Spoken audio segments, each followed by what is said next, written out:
Hello, we're Lilith and Lara here with Coffee, Cakes, and Castles, where we will be covering the 20,000 to 25,000 castles of Germany. We'll be talking about historical facts, myths, legends, and drama.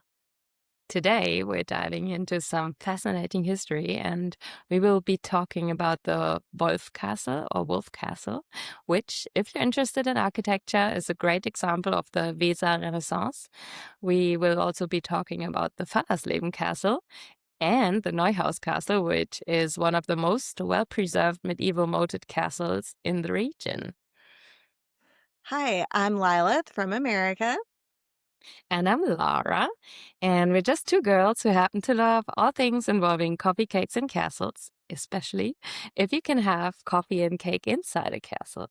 And today we're diving into a castle built by unfree knights and medieval Feuds. This is Wolfsburg. So we've got three castles that we're going to be talking about today, and also a castle mound or a tower mound. But we'll start with the Wolfsburg Castle or Schloss. And the Wolfsburg Castle or Schloss Wolfsburg sits right in the city of Wolfsburg in eastern Lower Saxony, and it's easy to reach whether you're arriving by public transportation or car. And the castle is described as being nestled in the heart of the city of Wolfsburg, making it easily accessible. And because the castle houses multiple cultural sites, including museums, galleries, and event spaces, opening times do vary. So visitors are encouraged to check the official website for current hours and exhibition schedules, since the castle includes both the Schloss Museum and Art Museum, as well as cultural programs. So they've got a lot going on. And the castle grounds themselves are part of the experience, making it a nice place to walk around, even if you're not visiting for an exhibition or for the castle tour.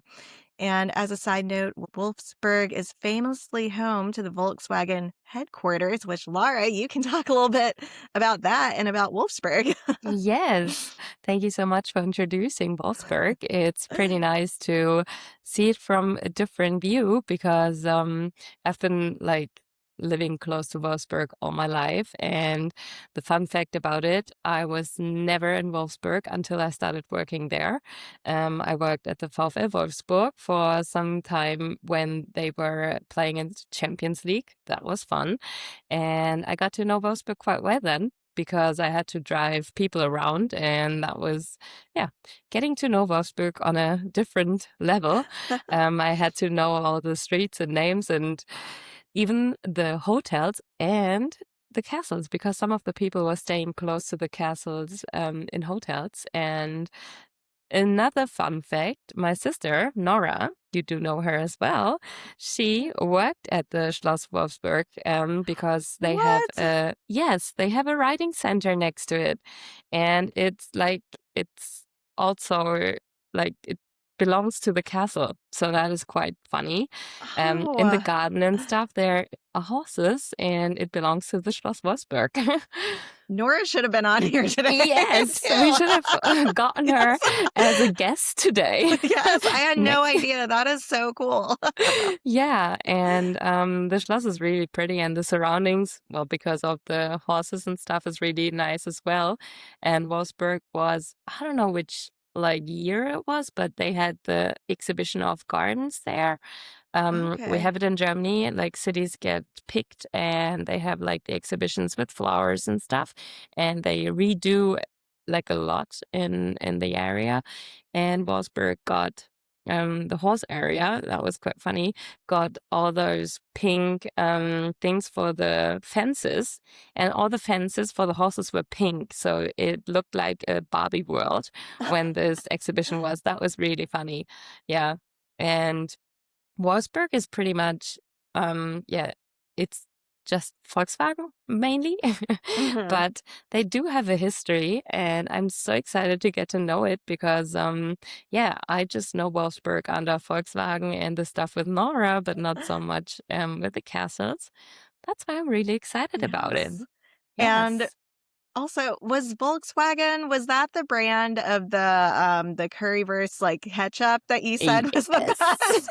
Because I just remember you saying, like, "Oh, no, like, don't buy, like, the other ones, like, you have to get Volkswagen," which Yes. I thought was so Like crazy that this car company has Yes. currywurst ketchup, its own currywurst Like we have ketchup, the yeah. like the Volkswagen company does the currywurst themselves, Mhm. and they do have the ketchup. So yeah, and you tried it, and it was really I good, did. right? It was really good, yeah.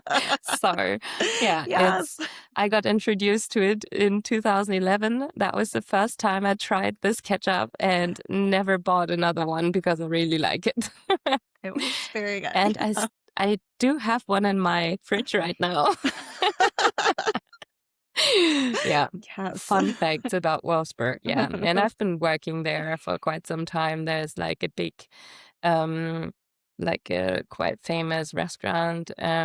It has 3 stars, which is quite good for like it's the best you can have in Germany. And yeah, so Wolfsburg can be nice for a visit. And we will dive into the history. Mhm. And the name Wolfsburg quite literally translates to Wolf Castle, but it actually has nothing to do with the wolves in the area. But we do have wolves in the area, like lots of them. The population got quite high the years. And the name comes from the heraldic wolf on the von Bardensleben family coat of arms.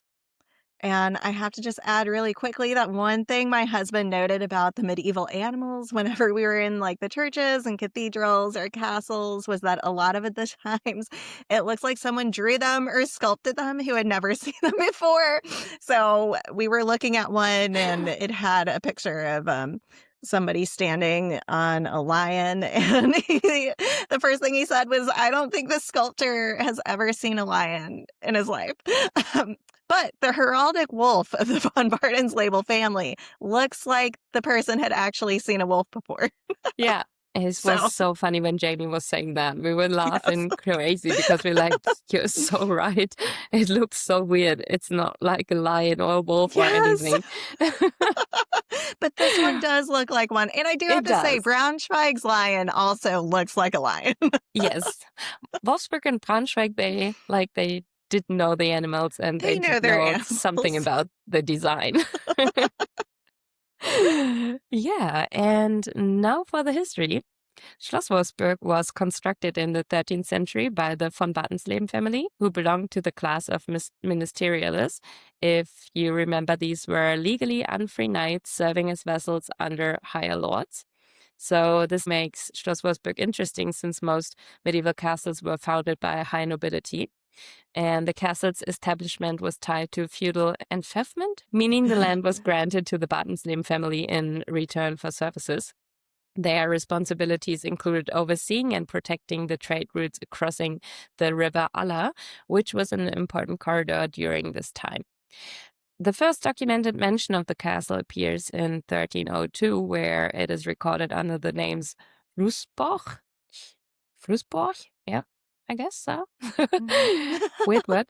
This reference confirms both the existence of the fortification and its association with the von Bartensleben family at that time.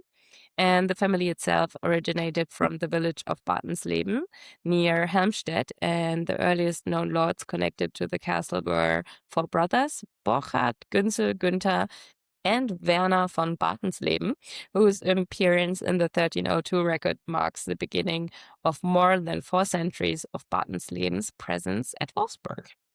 For the 1300s, the castle consisted primarily of a stone tower house, or Wohnturm. And before that, there may have been a wooden watchtower similar to a lowland motte. The 23-meter-high Burgfried is still standing today and is the oldest surviving part of the site. This tower may have served as the original residence of the von Bardensleben family before falling out of use and later being converted into a dungeon or a prison. And the castle was protected by 2 moats fed by the Aller and the Hasselbach stream, an inner moat around the main castle and an outer moat surrounding the Vorburg, or the outer ward, where the lord's subjects could take shelter during conflict.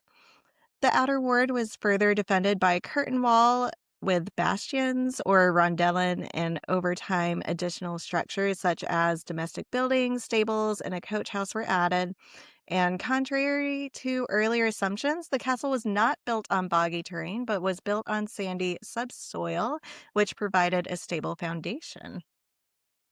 Between the late 16th and early 17th centuries, Schloss Wolfsburg was transformed into a four-winged Weser Renaissance palace, making it the northernmost example of this architectural style. This major expansion was financed largely by Hans von Bardensleben, known as the Wealthy. And after the extinction of the Bardenslebens line in 1742, the castle passed to the Counts von der Schulenburg, whose Wolfsburg's line began with the marriage of Anna Adelheid Katharina von Bardensleben to Adolf Friedrich Reichsgraf von der Schulenburg. Today, a visit to the castle includes experiencing its Renaissance courtyard, ornate gables, towers, and the surrounding park. And just a quick aside, because when I was looking up the information on Schloss Wolfsburg, so it is now a Schloss. But it was formerly a castle. And so, as we've talked about, Okay. sometimes it's a little bit like difficult to figure out those distinctions. And so, yes, Yeah. today it is considered a schloss. But you might hear it referenced also as a castle, because that's what it was in its original form. But it is now a palace. And moving on to drama and intrigue. So this might not be drama, but I feel like we should talk about Hans von Bardensleben, or Hans the Wealthy, because shout out to him for being a good person. Hans was born in 1512 and died in 1583. He made a lot of money through grain trade and from wood, from the forests. Also made money from milling and fish farming. And he was married to Agnes von Rutenberg from a noble house of Bleckmar. And Hans was known for his religious tolerance and actually initiated a tolerance treaty with the Catholics and Protestants. He also established a foundation in 1581 to benefit the poor through his will. And this would include those who were lame, blind, mute, lepers, widows, and orphans. And this was all done, and this is a quote, for the honor, praise, and praise of the Almighty. And this is pretty cool. So this institution that he created existed for almost 350 years and lasted until 1919. That is so cool. And it's Yes. so noble of someone doing that. hmm Crazy. Yes, I feel like up until this point, most of the people have done great and amazing things, but I don't think that we've had someone who's so far that we have talked about who has used the majority of their wealth to fund like a social program like this, especially one that lasted for 350 years. Yes. That is so cool. Mhm. But we do have some drama, though. According to the castle's German language historical studies, a Fehde broke out in 1464 between the Bartensleben's family, who held Wolfsburg as their ancestral seat, and Duke Otto of Lüneburg. The surviving record states that during this conflict, the castle came under attack, and Duke Otto was said to have intended to largely demolish the castle.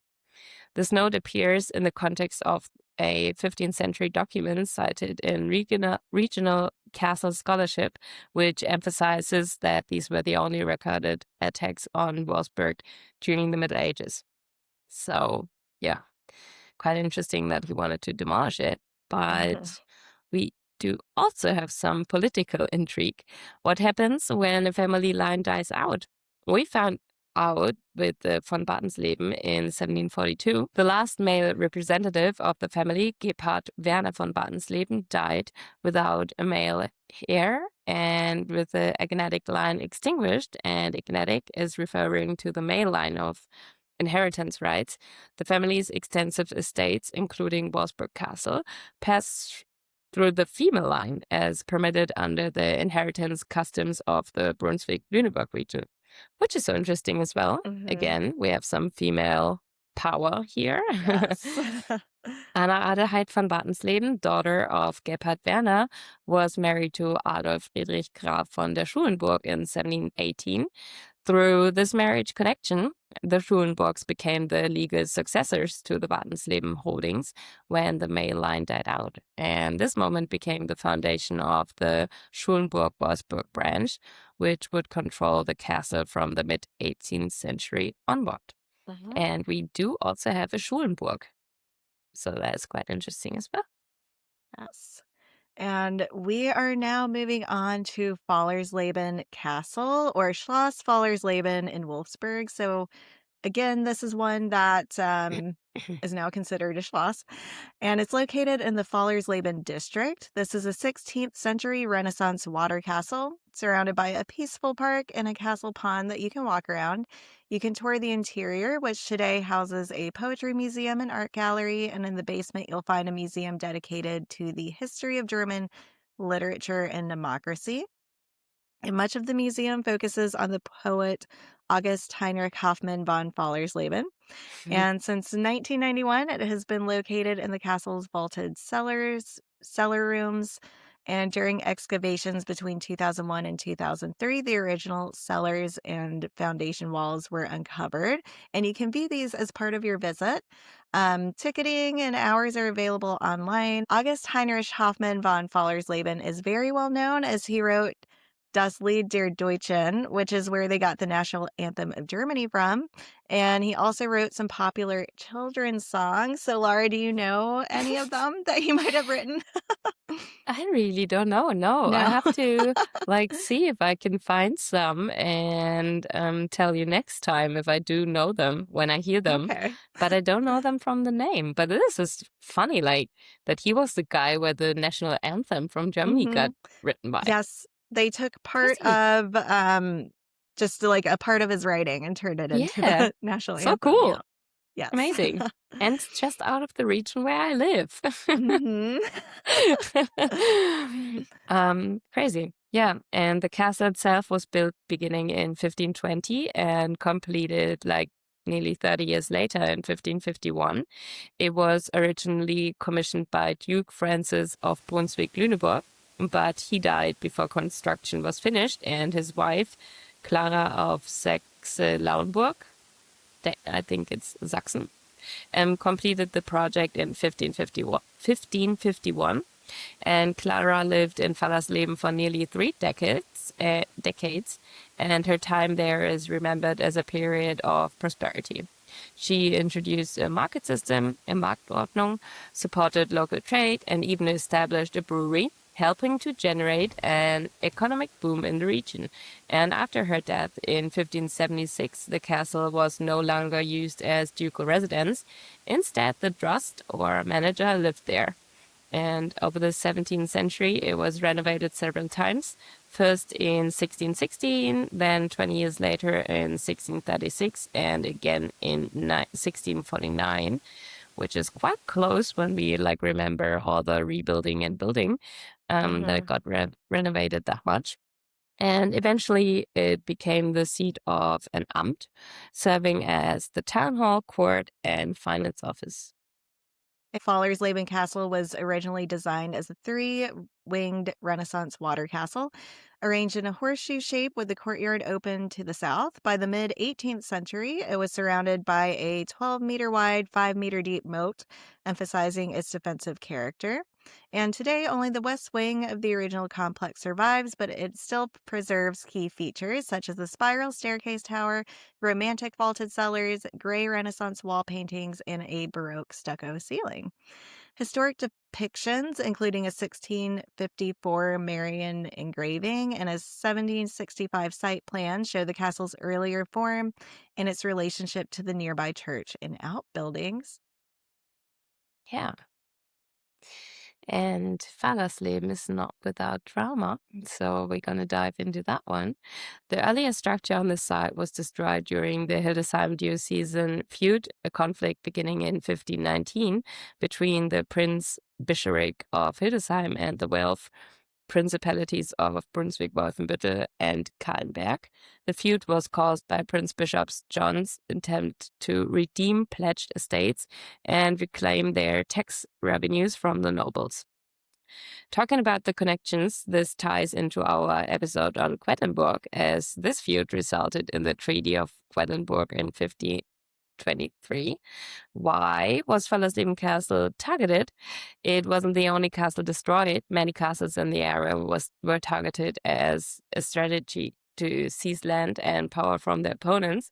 And if you listened to our Hohenzollern episode, just the one before that one, Mhm. you'll know that the feuds were actually formalized at this time, and it ended with the reduction of the Prince Bishopric of Hildesheim losing 18 of its 22 districts to Brunswick-Wolfenbüttel. And after the original castle was destroyed in this conflict, the current Renaissance castle was built on its ruins. We have now come to our last castle of Wolfsburg, Burg Neuhaus, and there are actually other castles in Germany with the same name, which we'll get into. Also, Burg Neuhaus of Austria. So if you're looking up pictures, make sure that you put in Wolfsburg, and definitely check out the website if you're planning to visit this one because they have some really fun-looking events, including a traditional wine festival in Okay. August. And the Castle Museum is currently closed for renovation, so just keep an eye out for that on their website. And you can find Burg Neuhaus in the Neuhaus district of Wolfsburg. Yeah, the Neuhaus castle was built on a rock massif made of Kuiper's sandstone above the Aller lowlands in the 14th century. And the first mention was in a document in 1371. It was part of the knight's seat of the Rothofer line of the von Bardenslebens family. Its primary function was military until the middle of the 16th century, and then became the ducal Brunswick office house. It was a moated castle and was located in a position to protect the passing trade routes for Lüneburg, Leipzig, and Bremen, Magdeburg. And Neuhaus Castle was completed after just 2 years of construction in 1372 and was built by Duke Magnus the Younger of Brunswick.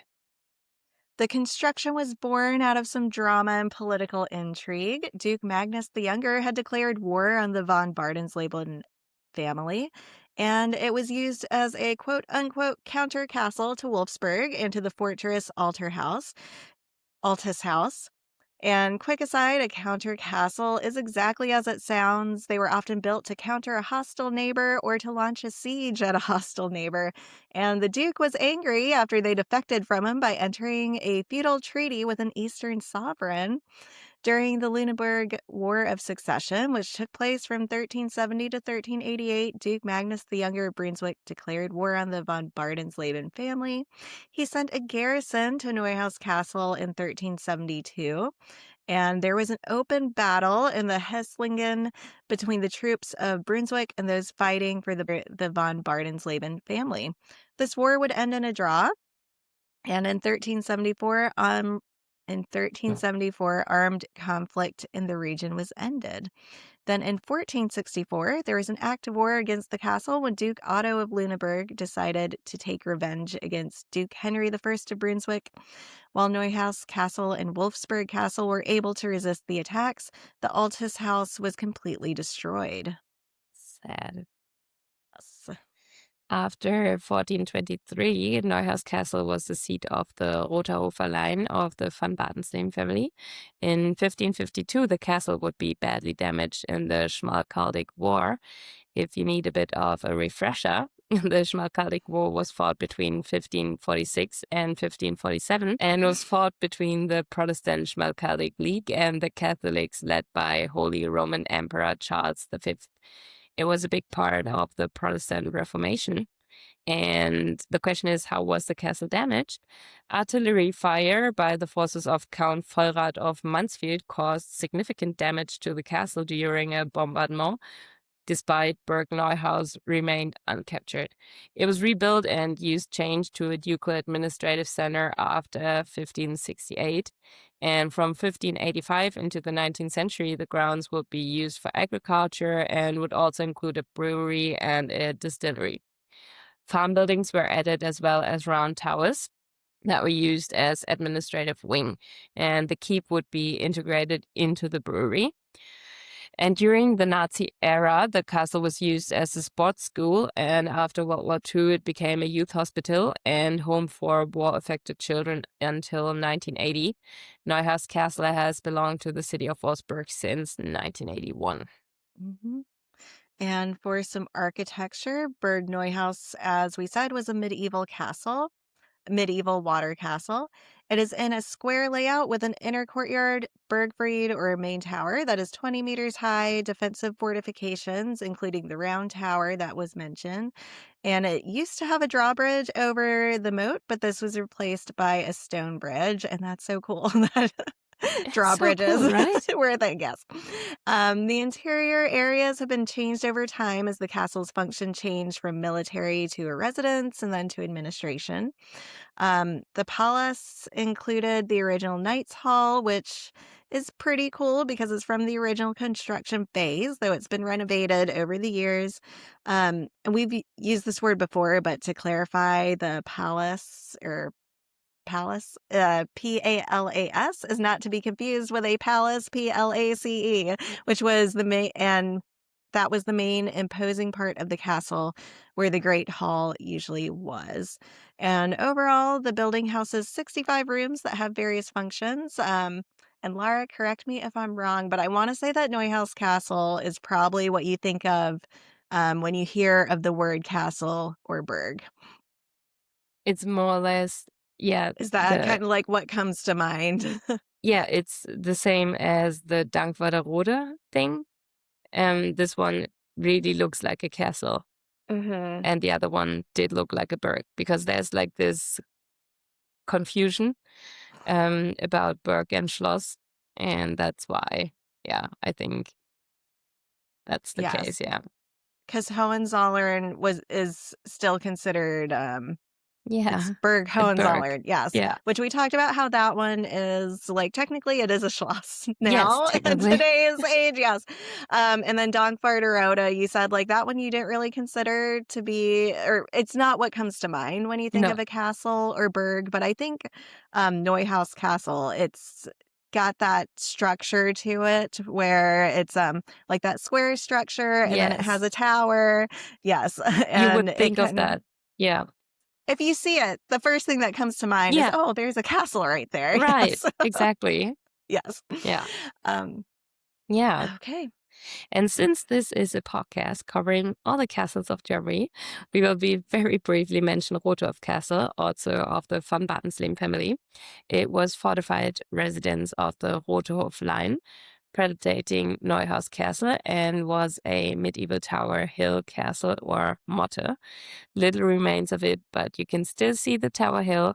It's believed to have been constructed sometime in the early 13th century and was home to ministerialists. It's thought that the castle fell to ruin early on around the 15th century as the von Bartenlebens moved to Wolfsburg Castle and Neuhaus Castle. And you can actually visit the site of the Tower Hill, and there's a guided tour of the excavation area. So if you're interested, go do it, because it's quite interesting to just see where Mhm. this castle was built and standing. Yeah. Yes, and, it looks like if you look at pictures, it is just kind of currently a mound, Yeah. but it's where the tower once stood. It's pretty cool. You can still go out there and see the site, in the excavation. Yes. And of course, our most important question, can you have coffee and cake at any of the Wolfsburg castles? And sadly, the answer is no, but you can enjoy coffee and cake nearby. Schloss Wolfsburg has the Cafe? Atelier Cafe, Mm-hmm. Amsel Cafe, and Cafe at Edelhans close by. And then Burg Neuhaus is also close to Cafe Edelhans. And then Fallersleben has the nearby Cafe Chocolat, and I don't know anything about these places aside from what I could see on their websites, but the cake at Cafe Edelhans looks amazing. And I think the Adelaire Cafe and Cafe Edelhans are now on my list of places to go if I make it back to Wolfsburg because they both look really good. And Lara, do you have any recommendations? Atelier Cafe is so good. I love it. I've been there quite often with a friend having breakfast. We went there having breakfast, and with my former boss, I went there for coffee. She was so nice because she's like, okay, this place is amazing. We have to go. And then we went there the first time, and like every time we meet up for like breakfast or something, we say, let's go to Atelier Cafe because it's so beautiful. It's in the older city of Wolfsburg, and you Mhm. can sit outside and inside, and it has those big stones, and it's a really old, building, but they have like the best breakfast ever. They have everything. Oh. It's amazing. Yes, and Café Edelhans has great stuff as well. They have great cake. They do it all themselves, like they bake it all themselves. It's nothing from like a bigger bakery or something. And it's so good as well. I love it. And the Schloss Wolfsburg actually has a restaurant. It's not like a cafe, but they have a restaurant, and this one's amazing as well. If we gonna go to Wolfsburg together, we are going to this like Atelier Cafe for breakfast, and then we will Mhm. go to see the castles, and afterwards we will go to the restaurant because it's called Schloss Remise, the restaurant, and it's really good. I love it. That sounds amazing. Okay, Yes. so we have some future places to visit Hmm. We do. together. Yes. Okay. Okay. Guys, Well, thank you for yes. listening. It was really nice. Thank you for telling me all about Wolfsburg. It's really interesting to dive into that history. You can definitely worth a visit, I guess.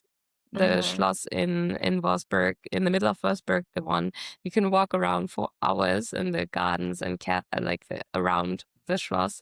So yeah, worth a visit. Okay. Yes. I don't know how I missed out on that. Yes, I don't know why you haven't been there. Being so close. Yes, I think that I went to Wolfsburg for their Weihnachtsmarkt, Mhm. Yes. but yeah, somehow I guess at that time I wasn't focused on all of the coffee and No, cake and castles. Yeah. we But definitely if have to I come go. back, yes, we can go. And then I think our next episode is going to a very, very large palace, Charlottenburg. Yes, that's right. Yes. So that one So, is going to be very interesting. so thank you for listening and hear you next time. Thank you guys. Bye. Bye.